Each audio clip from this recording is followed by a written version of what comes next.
Hello everyone, I am Aditya Gupta और आज हम सॉल्व करने जा रहे हैं एडवांस 2024 का क्वेश्चन जो कि डिटरमिनेंट से रिलेटेड है। तो चलिए देखते हैं पहले क्वेश्चन को।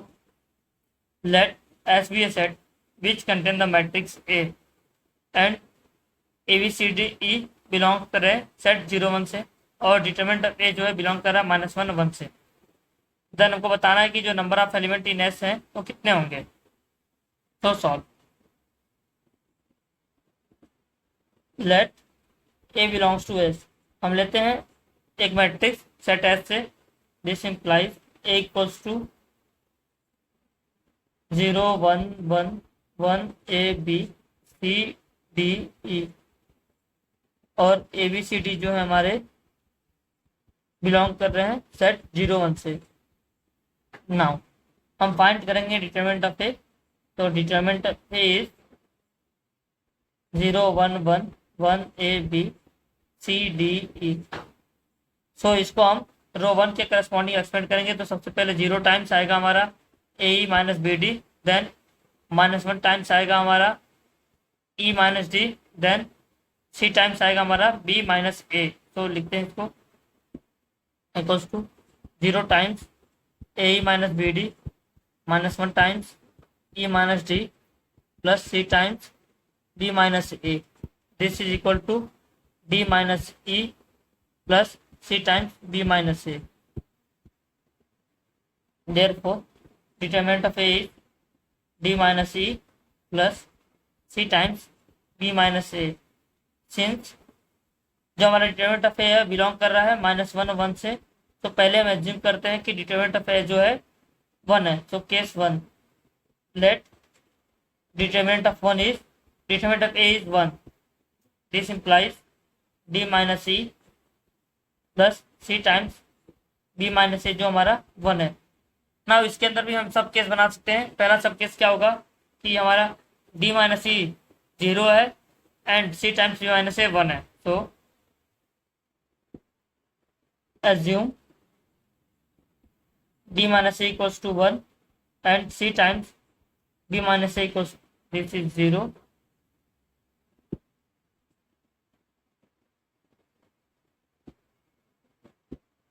And this is 1।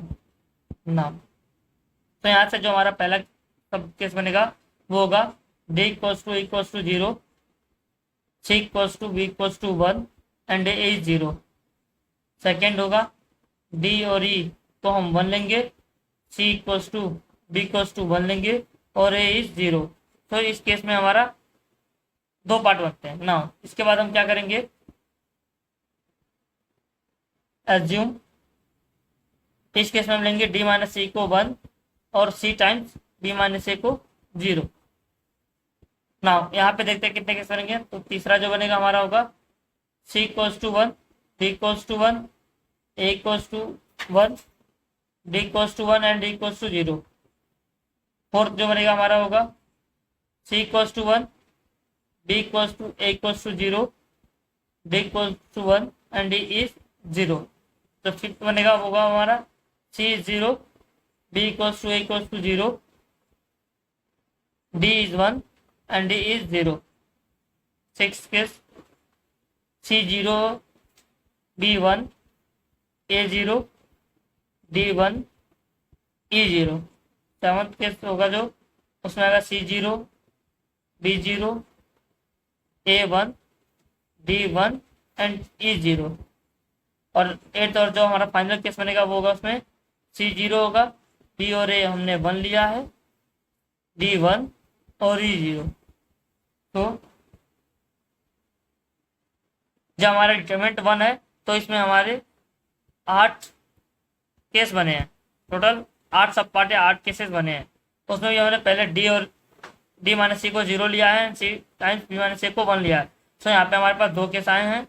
उसके बाद हमने d माइनस सी को 1 लिया है, c टाइम्स b माइनस ए को 0 लिया है। तो यहाँ पे हमारे 6 केस बने हैं। तो टोटल हमारे पास 8 सब केसेस बने हैं।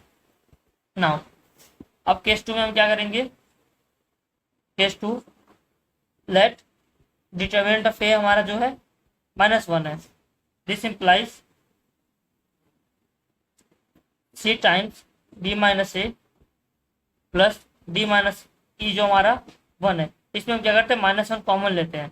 This implies C times A minus B plus E minus D हमारा 1 होगा। नाउ केस 1 से हम इसको रिलेट करना चाहें तो हम इसमें क्या करेंगे, interchange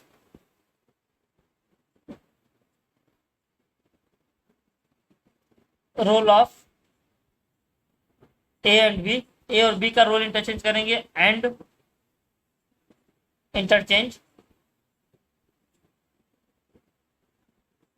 role of E and D. That is, इसका मतलब यह है कि जब जिस केस में हमारा ए 1 है उस केस में बी 0 हो जाएगा, एंड जिस केस में हमारा ए 0 है उस केस में बी 0 होगा, जिस केस में ए 1 है उस केस में बी 0 होगा।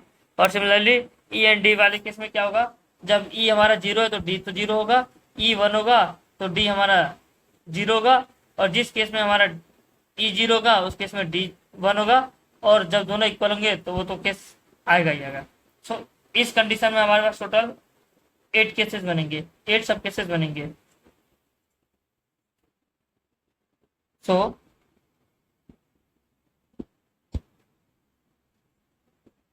From case 1 and case 2 we have 16 sub cases, 16 sub cases हमारे पास बनेंगे। दिस इंप्लाइज जो हमारा number of element in S होंगे, नंबर ऑफ एलिमेंट इन जो हमारा सेट एस होंगे वो होंगे 16, 8 + 8, that is cardinality of S is 16 which is are final answer. और ये क्वेश्चन एनआईटी में पूछा गया था। सो ये क्वेश्चन काफ़ी अच्छा था, जिसमें कि हमें ए बी सी डी ई की वैल्यू फाइंड करनी थी जब हमारा डिटरमिनेंट ए और -1 दिया गया था। Thank you.